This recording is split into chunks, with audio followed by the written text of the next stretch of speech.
بسم اللہ الرحمن الرحیم۔ السلام علیکم دوستو۔ ابو میں نے آپ کے رہنے کا انتظام کر دیا ہے، کل صبح ہی نکلنا ہے۔ شاہ نواز کے بیٹے شایان نے اندر آتے ہوئے اپنے والد سے کہا، کیا وہاں جا کر رہنا ضروری ہے بیٹا؟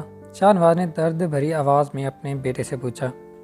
ابو بس 1 سال کی تو بات ہے، 1 سال بعد میں آپ کو آ کر اپنے ساتھ دبئی لے جاؤں گا، اور ایسے موقع بار بار نہیں ملتے، وہاں پر جاب بھی اچھی ہے اور تنخواہ بھی اچھی ملے گی، شایان نے اپنے والد کا ہاتھ پکڑتے ہوئے کہا۔ شاہ نواز اپنے بیٹے کی کامیابی کے راستے میں رکاوٹ نہیں بننا چاہتے تھے، اس لیے وہ اولڈ ایج ہوم میں جانے کے لیے تیار ہو گئے۔ شاہ نواز کا اپنے بیٹے کے علاوہ اس دنیا میں کوئی نہیں تھا۔ شایان کی پیدائش کے وقت ہی ان کی بیگم دنیا چھوڑ گئی۔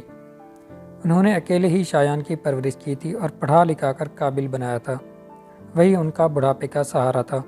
وہ اپنے بیٹے کو ہمیشہ خوش دیکھنا چاہتے تھے اور اس بات سے بھی بہت خوش تھے کہ اس کی دبئی میں نوکری لگ گئی ہے، لیکن انہیں اولڈ ایج ہوم میں رہنا پسند نہیں تھا۔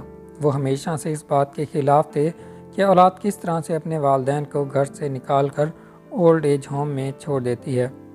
جب تک شاہ نواز کے والدین زندہ تھے، انہوں نے ان کی خوب خدمت کی تھی، اور ان کی بھی اپنے بیٹے سے یہی امید تھی۔ وہ چاہتے تھے کہ شایان ہمیشہ ان کے ساتھ رہے، لیکن وہ اپنے بیٹے کو ترقی کی راہ پر بھی دیکھنا چاہتے تھے، اور اپنے لاڈلے کی ضد کے آگے ہار گئے اور اولڈ ایج ہوم جانے کے لیے تیار ہو گئے۔ خیر دوسرے دن صبح شایان اپنے والد کو اولڈ ایج ہوم چھوڑ آیا۔ پہلے کچھ مہینوں تک شایان ہر روز اپنے والد کو فون کرتا اور ان کا حال چال پوچھا کرتا تھا، اور ان سے کہتا کہ وہ جلد ہی انہیں اپنے ساتھ دبئی لے جائے گا، اور شاہ نواز بھی اس کی بات سن کر بہت خوش ہوتے رہے اور اسی امید میں جیتے رہے۔ پھر دھیرے دھیرے شایان کا فون آنا بند ہو گیا۔ شاہ نواز کو اپنے بیٹے کی فکر ستانے لگی۔ اولڈ ایج ہوم کے نگراں کار کے فون سے انہوں نے اپنے بیٹے کو فون کیا تو شایان کا وہی جواب تھا کہ وہ جلد ہی آئے گا اور انہیں اپنے ساتھ دبئی لے جائے گا۔ اب شاہ نواز ہر ماہ خود ہی اپنے بیٹے کو فون کرتے اور ہر بار شایان کا ایک ہی جواب ہوتا۔ اولڈ ایج ہوم میں رہنے والے دوسرے بزرگوں نے باتیں بنانا شروع کر دیں کہ شایان نے بڑی چالاکی سے اپنے والد کو اولڈ ایج ہوم بھیج دیا ہے، شاید وہ اپنے والد سے پیچھا چھڑانا چاہتا تھا۔ دوسرے بزرگ نے کہا، لیکن بھائی ابھی تک اس کی شادی بھی نہیں ہوئی تو وہ کیسے کر سکتا ہے؟ ایک بزرگ نے کہا، ہو سکتا ہے کہ وہ کسی لڑکی کے پیار میں ہو اور اس لڑکی نے ایسا کرنے کے لیے کہا ہو۔ بزرگوں کی باتیں سن کر شاہ نواز مایوس رہنے لگا، اور انہیں بھی یہ محسوس ہونے لگا کہ کہیں ان کا اکلوتا بیٹا ان سے پیچھا تو نہیں چھڑا رہا، لیکن وہ اب کچھ کر نہیں سکتے تھے سوائے بیٹے کے انتظار کے۔ وہ فون میں شایان سے یہ سب پوچھتے تو وہ وہی کہتا کہ وہ ان کو اپنے ساتھ جلد ہی دبئی لے جائے گا، اس کے علاوہ کوئی بات نہ کرتا۔ شاہ نواز کے انتظار کرتے کرتے 5 سال گزر گئے، لیکن شایان نہیں آیا۔ پھر ایک دن دل کا دورہ پڑنے سے شاہ نواز کا انتقال ہو گیا۔ اولڈ ایج ہوم میں رہنے والے دوسرے لوگوں نے نگراں کار سے کہا، اب تو ان کا انتقال ہو گیا، اب تو ان کے بیٹے کو فون کر کے بلا لیجیے تاکہ ان کا کفن دفن کیا جا سکے۔ یہ سنتے ہی نگراں کار کی آنکھوں میں آنسو آ گئے اور وہ کہنے لگا، میں ان کے بیٹے کو کہاں سے بلا کر لاؤں، وہ تو 5 سال پہلے ہی انتقال کر گیا ہے۔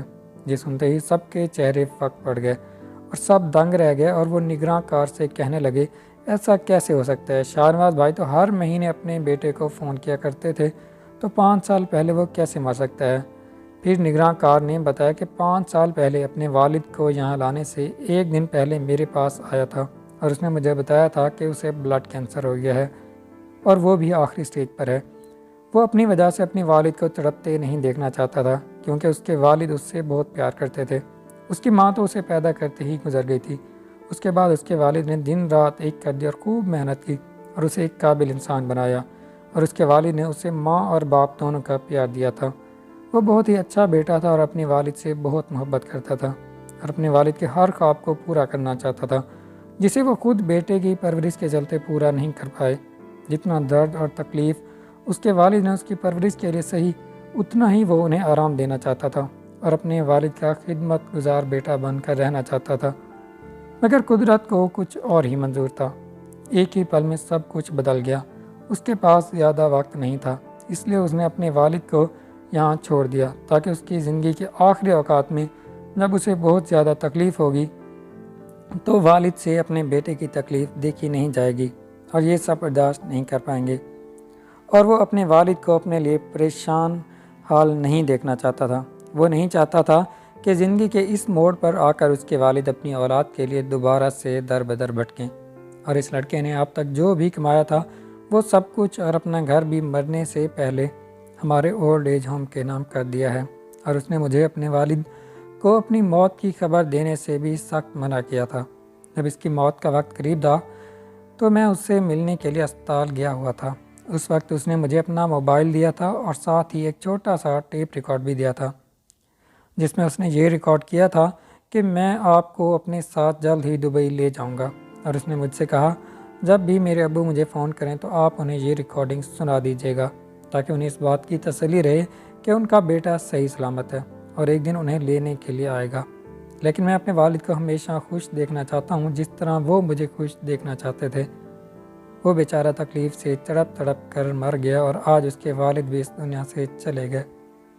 یہ کہتے ہوئے وہ نگراں کار بہت رونے لگا، اور وہاں کھڑے لوگوں نے جب یہ سنا تو ان کی آنکھوں سے زاروں قطار آنسو بہنے لگے، کیونکہ انہوں نے شایان کو کتنا غلط سمجھا تھا۔ اپنے والد کے لیے شایان کی اس محبت کو دیکھ کر بہت سارے بیٹے اپنے والدین کو اولڈ ایج ہوم سے نکال کر اپنے گھر لے گئے اور باپ بیٹے کی محبت کی لوگ مثالیں دینے لگے۔